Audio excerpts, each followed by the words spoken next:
Hello गाईस, कसे आहात सर्वजण? मस्त ना? श्री स्वामी समर्थ सर्वांना. आज मी बनवलेले आहेत गुलाबजामुन. जरा वेगळ्या पद्धतीने बनवलेले आहेत. गव्हाचं पीठ आणि दुधापासून तयार केलेले आहेत घरच्या घरी, घरच्या साहित्यामध्ये. थोडीशी मिस्टेक झालेली आहे आपली, फर्स्ट टाइम बनवलेले आहेत तशा पद्धतीने. तर गुलाबजामुन बनवल्यानंतर मी माझा व्हिडिओ काढत आहे आणि मला काय मिस्टेक होते का ते बघायचं होतं. त्याच्यामध्ये थोडासा रवा आपण जास्त वापरायला पाहिजे होता. गव्हाचं पीठ जास्त वापरलं त्यामुळं गुलाबजामुन थोडीशी कडक झालेले आहेत. नेक्स्ट टाइम जेव्हा बनवेल किंवा तुम्हाला बनवायचं असेल तर तुम्ही रवा जास्त घ्या आणि गव्हाचं पीठ कमी घ्या, तर छान गुलाबजामुन होतील. आणि टेस्ट छान झालेली आहे, मस्तच लागले टेस्ट.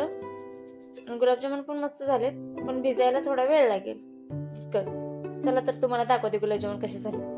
हे बघा, इकडे आपले गुलाबजामुन बनवून तयार झालेले आहेत. भिजलेले पण आहेत, थोडी थोडी पहिल्यांदा टाकलेली भिजलेले आहेत. छान असे मस्त असे गुलाबजामुन बनलेले आहेत. गव्हाचं पीठ, दूध वापरून आणि थोडासा रवा वापरला आपण. कशी वाटतात तुम्हाला बघा. थोडून या वाटीने 2 कप गव्हाचं पीठ घेतलेलं आहे.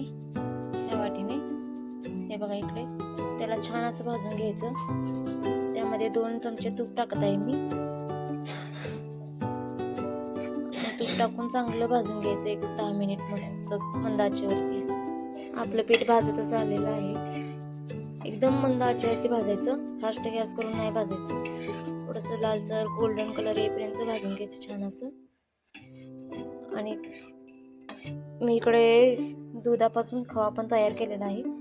दुधामध्ये 1 उकळी आणायची दुधाला आणि लिंबू पिळून टाकायचं दुधामध्ये आणि हलवायचं थोडंसं 1-2 मिनिट आणि ठेवून द्यायचं दूध. थोड्या वेळाने ते दूध फाटतंय, मग त्याचं चाळणीतून काढून घ्यायचं आणि याला नंतर मिक्सरला लावून घ्यायचं.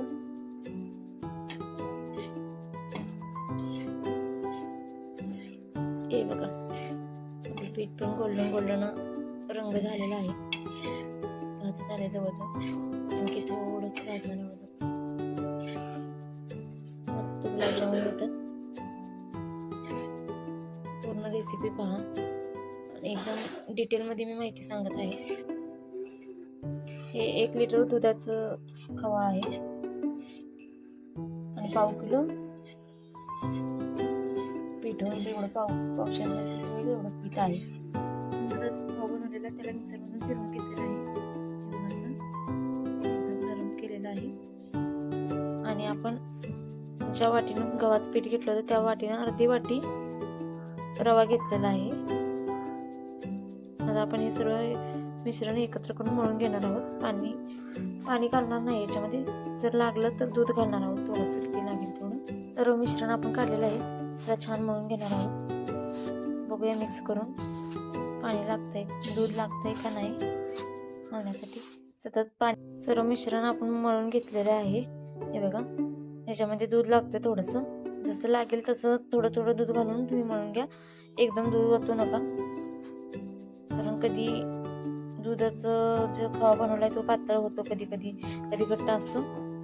त्यामुळे पाणी कमी जास्त, दूध कमी जास्त लागू शकतं. या वाटीमध्येच आपण दूध घेणार आहोत. किती दूध लागते बघूया आपण मळताना. मलाई घेतली तर चांगलंच आहे. मलाई तुमच्याकडे जास्त असेल तर मलाई जास्त, अजून जास्त घेतली तर छानच होतात गुलाबजाम. नेहमीच आपण दूध ओतून घेऊया.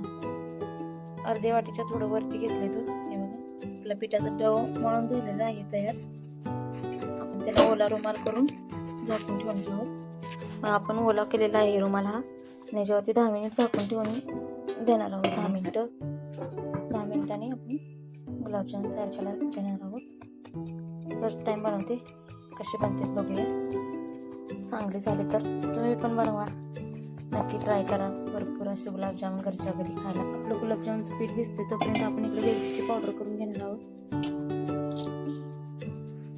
थोडीशी साखर टाकत आहोत. 7-8 वेलची घेतलेली आहे. त्याला छान असं बारीक कुटून घेणार आहोत आपण आता उकळीमध्ये. आणि लाईट पण गेलेली आहे आमच्या घराची आता ऐन टाइमला, त्यामुळे आता उकळीतच कुटावं लागणार आहे. लाईट येण्याची शक्यता कमी आहे, आम्ही गावी आहे ना, त्यामुळे. पीठ भिजते तोपर्यंत आपण इकडे चासणी पण बनवून घेणार आहोत, म्हणजे पाक पण बनवून घेणार आहोत. या ग्लासने आपण 3 ग्लास पाणी ओतत आहे. 2 ग्लास आधी ओतलेलं, हा 1 ग्लास. 3 ग्लास पाणी ओतत आहे मी. ग्लास पाणी 3 ग्लास साखर. आपण याचा 1 तारी पाक बनवून घेणार आहोत. म्हणून साखर विरघळलेली नाही. 1 तारी म्हणजे थोडं एक उकळलं ना, साखर पूर्ण विरघळली म्हणजे 10 मिनिटं अजून गॅस चालू ठेवायचा, हलवत ढवळत. छान पाक तयार होतो. हे बघा आपलं इकडे पाक उकळून 5 मिनिटं झालेली आहे. आणखी 5 मिनिटं आपण गॅस चालू ठेवणार आहोत. आणि गुलाबजामुन टाकताना एक ट्रिक सांगते तुम्हाला. गुलाबजामुन जर गरम असेल तर पाक थंड असायला हवा, आणि पाक गरम असेल तर गुलाबजामुन थंड असायला हवे. नाहीतर गुलाबजामुन एकदम असे विरघळून जातात पाकामध्ये, चांगले होत नाहीत, मस्त होत नाहीत. आपलं पीठ पण भिजलेलं आहे, 10 मिनिटं झालेले आहे. बघूया कसं झालं पीठ. हे बघा एकदम मऊसूत पीठ झालेलं आहे. याच्यात आपण गोळे करून घेणार आहोत. हाताला बिलकुल चिटकत नाही पीठ, मस्त असं पीठ झालेलं आहे. हे बघा आपले संपूर्ण गोळे तयार करून झालेले आहेत. छोट्या पेढ्या एवढे गोळे आहेत आपले. तुम्ही लहान मोठे कुठल्याही आकाराचे गोळे तयार करू शकता, तुम्हाला आवडेल तसे. आपला पाक थंड झालेला आहे. आपण त्याच्यामध्ये वेलचीची पूड पण टाकत आहोत. त्याला पण छान असं ढवळून घेणार आहोत. असं ढवळून घ्यायचं. याच्यामध्ये गुलाबजामुन टाकायचे. गरम गरम गुलाबजामुन, थंड झालेला आहे आपला पाक. थंड पाकामध्ये गरम गरम गुलाबजामुन टाकायचे. बघा आपलं तेल तापलेलं आहे. आपण हे गुलाबजामुन याच्यामध्ये टाकत आहोत. आता हे बघा आपण गुलाबजामुन टाकून घेतलेले आहे तेलामध्ये. त्याला हलवत राहायचं सतत, नाहीतर एका बाजूने करपतात, एका बाजूने कच्चे राहतात. सतत हलवत राहायचं आणि स्लो गॅसवरतीच भाजून घ्यायची. माझी रेसिपी जर तुम्हाला आवडत असेल तर कमेंट करा, शेअर करा, लाईक करा, आणि असेच नवीन नवीन व्हिडिओ पाहण्यासाठी सबस्क्राईब करा माझ्या चॅनलला.